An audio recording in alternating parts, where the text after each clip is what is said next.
Se você já sentiu falta de ar, taquicardia, medo de enlouquecer ou de morrer, você pode ter tido uma crise de pânico. Segundo a OMS, a Organização Mundial de Saúde, o Brasil tem cerca de 6 milhões de pessoas com síndrome ou transtorno do pânico.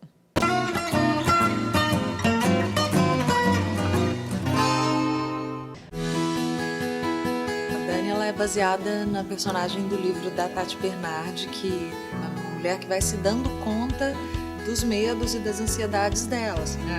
Ela fala a história da crise do pânico e das ansiedades e do medo, mas ele conta a história de uma mulher que olha com humor para isso, para essa situação. Foram anos tentando todo tipo de terapia. Olhem ao redor e entreguem para o parceiro um abraço sincero. Vamos lá. Além de dar boas risadas, né, com o livro é excelente, assim. Eu via que ela conseguia uma coisa muito rara, né, que é essa tensão entre tratar de um tema muito profundo, muito humano, com muito humor. Então acho que esse é o grande desafio, assim, é achar essa medida, como tratar desse tema com humor, sem cair numa relação desrespeitosa com o assunto, sabe? Então acho que a gente está super cuidadosa, assim, para não ultrapassar essa linha. Eu acho que é um filme que vai causar essa identificação, assim, de que você não está sozinho. A mente mente. Ela falou exatamente essas palavras. A mente mente.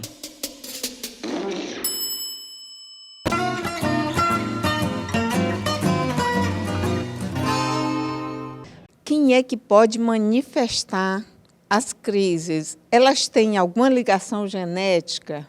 Pronto, qualquer um indivíduo pode manifestar essas crises, porque o que acontece no processo da crise do pânico?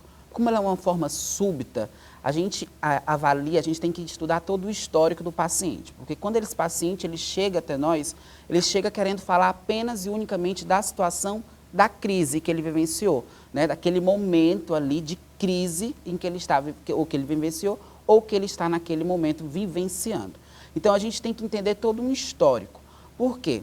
Porque pessoas que passam por um processo de estresse diário, né, ou do trabalho, ou num relacionamento, ou da sua vida, pessoas que convivem com pessoas que estão num processo de adoecimento e que aquilo vai um estresse de todos os dias, eles acabam tendo um período, né, que a gente avalia de 1 ano a 2 anos, o cérebro dentro de um processo desse estresse intenso, um momento ele buga, né, um momento ele falha. Que nessa falha é quando ele começa a ter esse processo de crise do pânico, porque foi alimentado, né, de forma recorrente durante esse período, por isso que a gente tem que avaliar todo o histórico desse paciente. Então, durante um bom tempo, ele foi colocado a situações de estresse e esse estresse foi se acumulando dentro do processo psíquico desse paciente, até que culminasse nessa crise de pânico.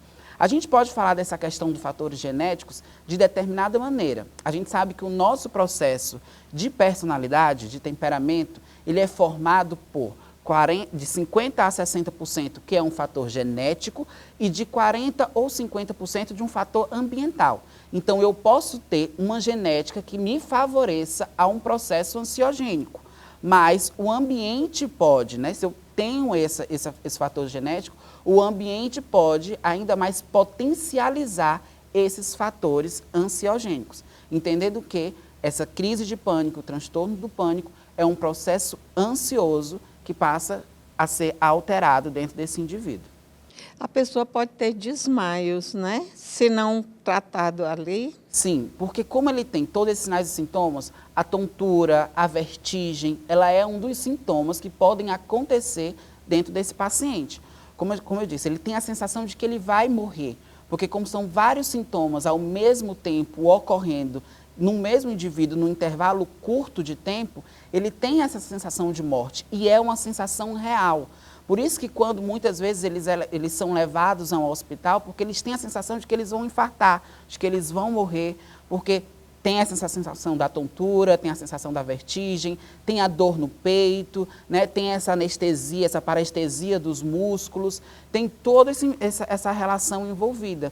Então, pode sim acontecer essa questão da tontura, dele chegar a desmaiar nesse intervalo de tempo que acontece a crise do pânico. Dá para as pessoas pararem de dizer que é normal, que não é normal, não é?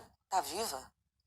Você tem desautonomia, o seu sistema simpático e o parasimpático não entram numa cor. Por isso você passa mal e desmaia. Só que eu não desmaio, doutor fucking Guido. Eu limpo a casa quando eu acho que eu comi doce em excesso, só que aí fica lá de 4 limpando a casa me dá mais angústia, eu fico com vontade de comer mais doce.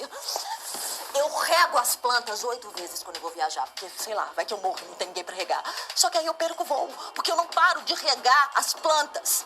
Percebe que eu não desmaio, doutor fucking Guido! Tá certo. Aí nós temos dados de uma pesquisa norte-americana, mas que revela de forma geral. Por exemplo, 25% das pessoas que têm parente de primeiro grau com síndrome do pânico desenvolvem a doença também, né? Um outro dado, 70% dos casos começam a se manifestar entre 20 a 35 anos.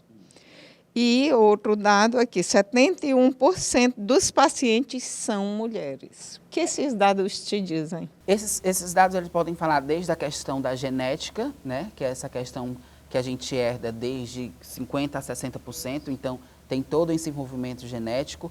A questão da idade é onde os indivíduos eles começam a ter um estresse maior, porque começa a ter um maior número de responsabilidades e em alguns momentos eles não sabem lidar com isso. Então, como eu disse, a gente precisa estudar esse histórico, porque, né, o cérebro da gente, esse processo psíquico, ele aguenta esse estresse diário de 1 ano até 2 anos, até que entre num processo de crise. E mulheres acontecem com mais frequência porque elas são sobrecarregadas dentro da nossa sociedade em relação às atividades que elas precisam produzir. Então, muitas vezes, mulheres elas precisam produzir mais de uma atividade. Por exemplo, trabalhar fora de casa, cuidar de filhos, cuidar de maridos. E isso existe uma cobrança social que gera nessa mulher, de forma consciente ou inconsciente, um processo de cobrança, de estresse. E esse estresse diário pode gerar essas crises e se transformar num transtorno de pânico.